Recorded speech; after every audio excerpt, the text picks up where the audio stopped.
high-stakes lead up to the budget session as the BJP-led NDA government navigates a labyrinth of coalition demands and resurgent opposition pressures. All eyes will focus on Finance Minister Nirmala Sitharaman's presentation on India's robust economic growth amidst international concerns. The release of the Economic Survey 2023-24 scheduled for today in Lok Sabha at 1 p.m. and in Rajya Sabha at 2 p.m. The monsoon session beginning today will go on till August 12, where 6 bills will be tabled, including the Finance Bill 2024.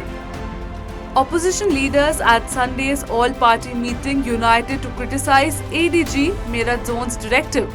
They urged the centre to intervene, condemning it as divisive, which mandates eateries on the Kanwar Yatra route to disclose owners and employees' religious identities. Furthermore, the opposition intends to use its parliamentary mandate to address issues ranging from anomalies in the NEET examination to worries about railway safety and economic pressures.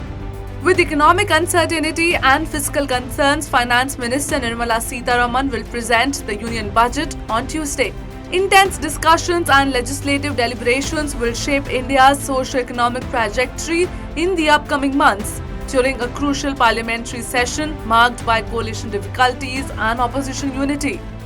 The Finance Bill 2024 proposes sweeping tax reforms set alongside 5 pivotal bills. Disaster Management Amendment, Boilers Bharatiya Vayuyan Vidheyak, Coffee Promotion and Development and Rubber Promotion and Development bills aiming to enhance disaster response, industrial safety, aviation regulations and agricultural growth. Meanwhile, emphasizing regional development, BJP partners JDU and YSRCP strongly demanded special category status for Andhra Pradesh and Bihar, respectively, at a pivotal all-party conference held on Sunday prior to the parliament session. Simultaneously, the BJD signals changing dynamics within the NDA alliance by reiterating its ongoing demand for SCS for Odisha. Meanwhile, Defence Minister Rajnath Singh has advocated for respectful procedural rules and meaningful debate to restore parliamentary civility. Floor leaders agreed to reopen Central Hall for informal meetings amongst MPs, signalling efforts towards bipartisan participation.